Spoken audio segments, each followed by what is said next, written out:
Somebody really broke in this motherfucker. Everybody to understand it. This ain't no fucking game. It's not an act. Somebody came and broke in her.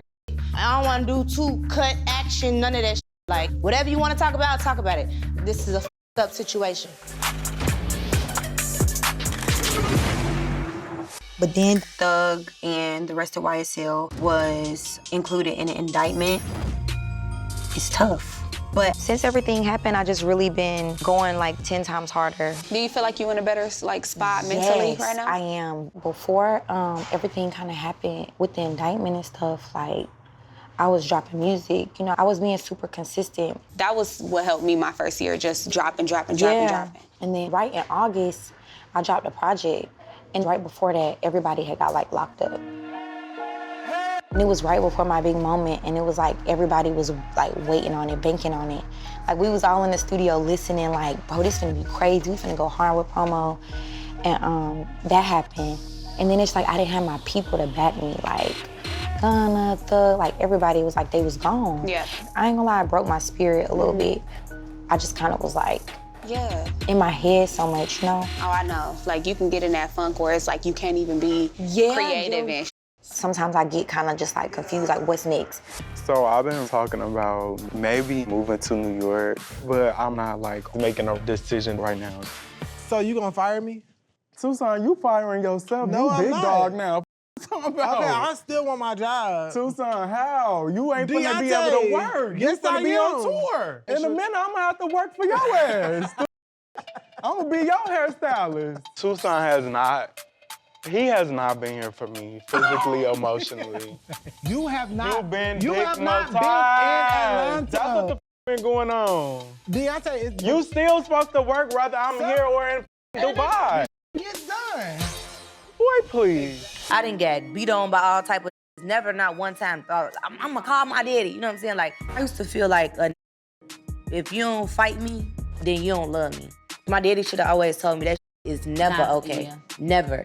You know what I'm saying? So I didn't have the best, like, growing up, like, example of what love should really be like, how a man should treat a woman. My daddy should have taught me that, and he didn't. He failed. What he gonna do for me now? I'm 27 years old.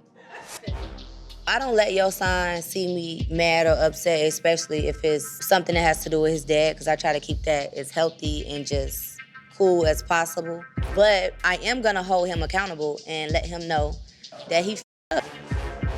You're what to do, baby moms? What's this? You being a terrible dad. Goddamn, man, stop saying it. I came here to just see my son smile. At the end of the day, I miss my son graduation. That hurt me way more than it hurt you. You start off the conversation saying you're being a terrible dad. What are you talking about? Like, that just hurt my feelings. I'm not gonna lie to you. That's crazy. Do you honestly feel like I'm a terrible dad? You really feel like I'm a terrible dad? Lately, I feel like you've been a terrible dad. All right. And I'm gonna tell you why. One, on your son's birthday, you had to leave early. You couldn't stay for the whole party. Two, you just missed his graduation. So that just really, really pissed me off. You have every reason to be upset. Now, the way you carrying it, I or just what feel like you you're not taking accountability. I missed his graduation. I f***ed up, point blank, period. That's the bottom line. Everything else you saying, that's your opinion. But at the end of the day, me being a father and how I feel about my son is an unexplainable feeling. Okay. You heard. I know I'm not perfect. Nobody's perfect. Nobody's perfect, right? Nobody's perfect. But you need to appreciate the fact that I put you up on a pedestal as a dad to your son. you. Let me finish talking. You're not doing your best. Is that right or is that wrong? Why are you making it seem like I'm doing something or saying something that's bogus or that's just, it's not. I didn't say that. I've seen you doing better. Let me finish her, G. I do think that you have the ability to be a great dad, because I've seen you be a great dad. But you've been That I've been a bad dad. not so good of a dad. We don't have to say bad dad. Not so great of a dad. What's up? Oh, I guess like maybe just like the weird spaces between us. What weird space? The space between like me and you in the studio every day, hanging out. We was cool, yeah, we was in the studio, but like, What changed? And she kind of just like blew me off and was like, we was never friends.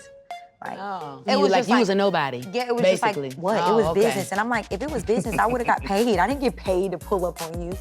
So. They dusty, dirty, bitch ass done just kicked the glass in because they couldn't get in through here. We out of here. Y'all ready to pack? Hold on real quick. Somebody really broke in this motherfucker. Everybody to understand it. This ain't no fucking game. It's not an act. Somebody came and broke in her shit. I don't want to do cut action, none of that shit. Like, whatever you want to talk about it. This is a up situation. This is the third time in 4 years that we've had a break-in, so she called me to come and help her pack her house up so she can move out. How is this gonna work? I don't know. Don't cry. It's okay, mommy. Don't cry, you're gonna make me cry.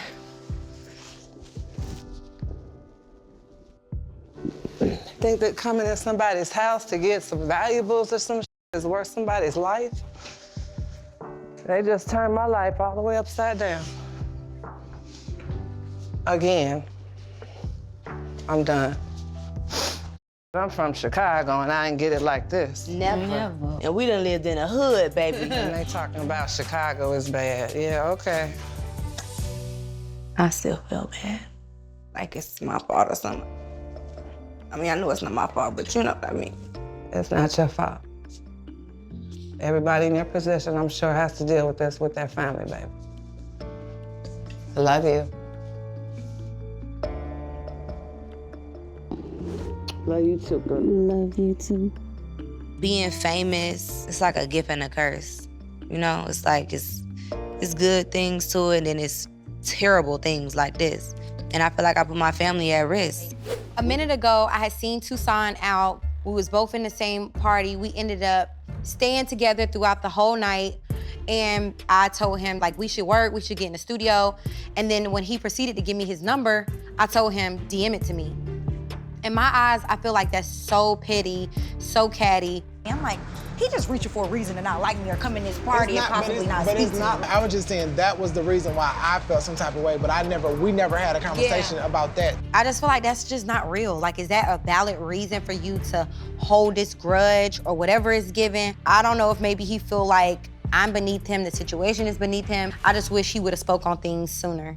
Like, damn, like, that's what you got out of it? I'm real 365. I don't fake kick it. You knew what your number was, so it was like you could have put your number in my phone that day. You probably being defensive. Us going back and forth about the DM situation, it's not that deep. It's like, come on, girl, just acknowledge it and then we move forward from it. But she didn't come to resolve nothing. She came ready to scrap. I don't know who the, I just know I'm just confused on the whole thing. I don't know who, it just sounds like some petty ass shit. Like, is this about, like, what is this about? And we're mad about, we're, I don't know. It's confusing. Let's be real. She invited me to my ex's new girlfriend's concert. If that was the thing, then why didn't you say that? No, but I still... that night versus saying, I don't know what's going on. Does she know that that's what was going on? No, because I never let her know. Okay, so how the f is she supposed to know it's a problem if you didn't never tell her that it's a problem? You're biased.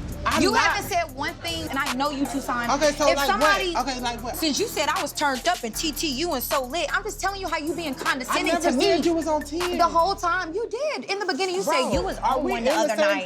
I said y'all was on one. I never said, oh, you said it was. 10. It's like you just been like it's a biased conversation. It's a lose-lose for me. I'm about to go. Me and my ostrich, we're leaving. Well, that's cute. Listen, because there's a whole lot of. Yeah, but I'm saying, but let's address one thing, then one thing, then one thing. No, we already addressed one thing, one thing, one thing. Exactly. I love you, bye. When people got their mind made up, I kind of feel like you can't change their mind. He's just being one-sided. I don't care to talk to somebody that's sitting and trying to tell me how I should have handled myself in a conversation with somebody else. I hope she took care of her check.